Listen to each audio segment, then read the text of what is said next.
اور لوگ سمجھتے ہیں اس کو۔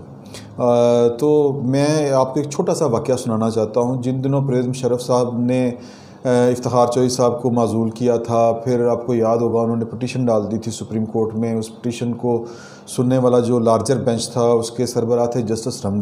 رمدے صاحب سے ہماری ملاقاتیں رہتی تھیں ان دنوں جب وہ یہ سن رہے تھے کیس، تو تب ان کو بڑی اچھی طرح اندازہ ہو گیا تھا کہ یار کہ یہ اس کے پیچھے اصل میں کہانی کیا ہے۔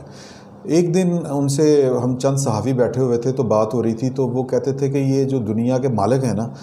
انہوں نے پاکستان کی فوج کو غلط کام پہ لگا دیا ہے۔ انہوں نے پاکستان کی فوج کو پالیٹکس کے اندر گھسیڑ دیا ہے۔ کیونکہ وہ جانتے ہیں کہ اتنی دنیا کی ایک طاقتور فوج، ایک پروفیشنل فوج، یہ اگر پروفیشنل ہی رہی، خالصتاً اپنی پیشہ ورانہ امور پر تک محدود رہی، تو یہ دنیا کے لیے خطرہ بن سکتی ہے۔ یہ ان کا کانٹیکسٹ ہے۔ ظاہر ہے یہ مجھے بھی یہ بات ٹھیک لگتی ہے کہ پاکستان کی یعنی یوں کہہ لیں کہ فوج کے بغیر ادھورا ہے ہی نہیں۔ دنیا کی وہ قومیں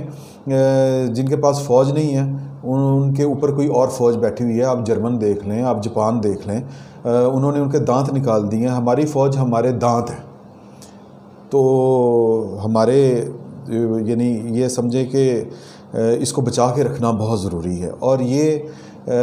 جو کل نعرے لگے ہیں اور جو پولیٹیشین جس طرح لے کے اس موومنٹ کو اب چل رہے ہیں، وہ چاہتے ہیں کہ کچھ جو جرنیل ہیں، اور ہمیشہ سے یہ ہوتا آیا ہے، جسٹس یعقوب علی خان کا فیصلہ آپ دیکھ لیں ہنا جیلانی کے اس میں جو انہوں نے دیا تھا، یہ لوگ جانتے ہیں۔ اور نہ صرف یہ کہ پاکستان کی جو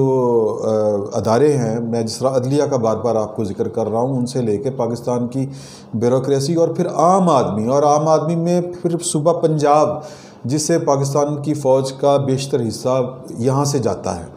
تو یہ سارے لوگ جو ہے، لاہور پنجاب کا کیپٹل ہے، اور لاہور میں جو کل نعرے لگے ہیں یہ بڑے خطرناک ہیں۔ اور یہ لوگ سمجھ چکے ہیں کہ کچھ جو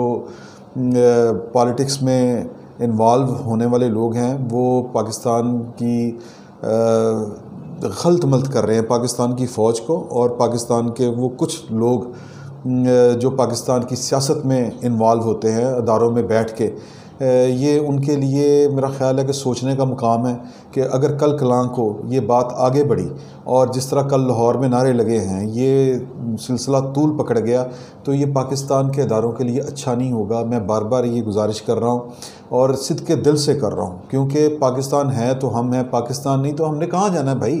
ہمارے پاس جو ہے وہ پاکستان کے 22 کروڑ لوگوں کے پاس کینیڈا کے پاسپورٹ نہیں ہے، نہ انگلینڈ کی نیشنلٹی ہے، نہ امریکہ کی نیشنلٹی ہے۔ یہ انہی کے پاس ہے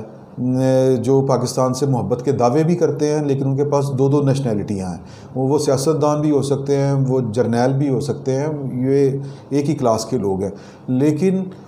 اب معاملہ غلط سمت میں بڑھ رہا ہے۔ اور اس بار جو ہے وہ دانش مندی کا ثبوت ان کو دینا ہے جن کے خلاف کل نعرے لگے ہیں۔ اگر یہ انہوں نے نہ سوچا، ریکنسائل نہ کیا، مفاہمت کی طرف نہ بڑھے، تو یہ پاکستان کے وجود کے خلاف، پاکستان کی خود مختاری کے خلاف کوئی بڑا سانحہ ہو سکتا ہے۔ اس کو خدارہ سمجھنے کی ضرورت ہے۔ جو لوگ یہ اسیس کرتے ہیں، جن کی اسیسمنٹ ہے کہ پاکستان کو کسی طرف سے کوئی تھریٹ نہیں، ایران سے کوئی نہیں، افغانستان سے کوئی نہیں، انڈیا سے کوئی نہیں ہے، یہ وہ غلط فہمی کا شکار ہیں۔ کیونکہ وہ جب ہم بات کرتے ہیں یعنی پاکستان کی سیکیورٹی اسٹیبلشمنٹ سے وابستہ لوگوں سے، جب ہم اپنا یہ کنسرن شو کرتے ہیں تو وہ کہتے ہیں کہ جی کہ ان کی جو اسیسمنٹ ہے وہ یہ ہے کہ اب جو یہ ہمارا ایسٹرن بارڈر ہے جہاں پہ انڈیا ہمارے ساتھ لگتا ہے، ان کو پاکستان سے لینا دینا کوئی نہیں، انہوں نے لاہور پہ کوئی قبضہ نہیں کرنا۔ تو خدارہ اس طرح کی سوچ جو ہے وہ بڑی غلط ہے۔ دشمن ہوتا ہے، اور اس نے صرف ہم اس کا تھریٹ صرف آزاد کشمیر تک سمجھتے ہیں، یہ میرا خیال ہے بڑی غلط فہمی ہے۔ کیونکہ مودی یا آپ جو بھی، مودی تو خیر ایک سمبل بن گیا ہے، آپ کسی کی بھی ہسٹری اٹھا کے دیکھ لیں، انڈین گورنمنٹس کی، انڈین اسٹیبلشمنٹ کی، انڈین فوج کی، وہ ان کا ایک چیز پر اتفاق ہے، ایک کہ کشمیر ہمارا ہے اور جو پاکستان کے پاس ہے وہ بھی ہمارا ہے، وہ ہم نے واپس لینا ہے۔ اور یہ کہ پاکستان کے وجود کو تو کبھی انہوں نے تسلیم ہی نہیں کیا شروع سے لے کے آخر تک، اور وہ کہتے تھے کہ انہوں نے بالآخر ہمارے پاس ہی آنا ہے یا ہم نے ان پہ قبضہ کر لینا ہے۔ تو کل کو اگر پاکستان کے اندر ایک سیاسی تحریک، جو میں بار بار کہہ رہا ہوں کہ پاکستان کے جو پولیٹیشین ہیں جنہوں نے اے پی سی کی ہے وہ درست سمجھتے ہیں، اور انہوں نے جو پاکستان کا جو مرض ڈکلیئر کیا ہے، میں سمجھتا ہوں کہ وہ درست ہے۔ پاکستان کے وہ ادارے جن کو دستور نے سیاست میں حصہ لینے سے روکا ہوا ہے، جو انڈر اوتھ ہیں کہ ہم سیاست میں حصہ نہیں لیں گے، ان کو پاکستان کی سیاست میں کوئی رول پلے نہیں کرنا چاہیے۔ لیکن 70 سال سے یہی ہوتا چلا آ رہا ہے، انف از انف۔ تو اب جو دانش مندی کا ثبوت ہے، سیاستدانوں نے جتنی قربانیاں دینی تھیں وہ دے چکے ہیں، اب اس سے زیادہ اور کیا ہو سکتا ہے؟ آپ گرفتاریاں بھی شروع کر چکے ہیں، مولانا فضل الرحمان کو بھی گرفتار کریں گے، اس سے کام مزید خراب ہوگا۔ اور کل کلاں کو پاکستان میں یہ تحریک زور پکڑ گئی، اور پاکستان کی سڑکوں، لاہور کی سڑکوں، پنجاب کے شہروں میں اگر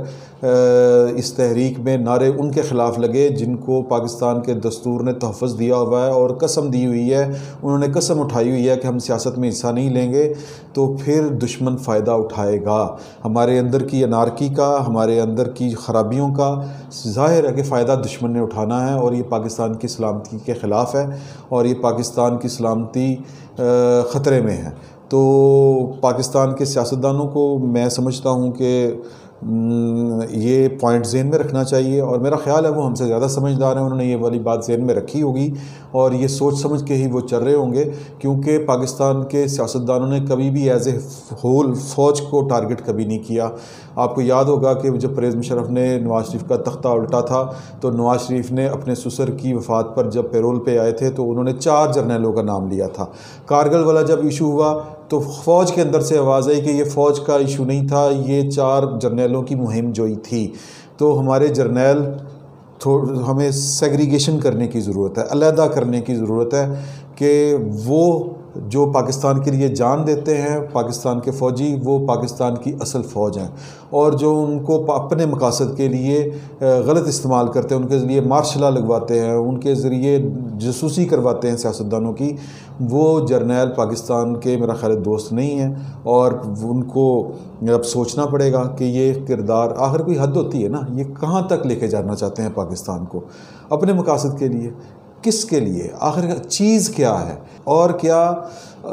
اجارہ داری چاہیے۔ تو ادارہ جاری جو پہلے سے ہے وہ میرا خیال ہے بہت ہے، اگر اتنی بھی رہ جائے تو کوئی کم نہیں ہے۔ تو پلیز اس کو سوچیں، دونوں طرف کے لوگ سوچیں، کیونکہ اگر پاکستان میں جو حالات ہے، میں وہ بار بار وہ لفظ نہیں یوز کرنا چاہتا جو میری زبان پہ آ رہا ہے، خاک میں بدہن، کہ اس طرح کے حالات ہوں کہ ہمارے اداروں کے خلاف لوگ سڑکوں پہ نکل آئیں، تو اس سے نقصان ہوگا، پاکستان کا نقصان ہوگا، ہماری آنے والی نسلوں کا نقصان ہوگا۔ اس کو سوچنے کی ضرورت ہے، اس پر غور کرنے کی ضرورت ہے۔ فی الوقت کے لیے اتنا ہی، بہت بہت شکریہ۔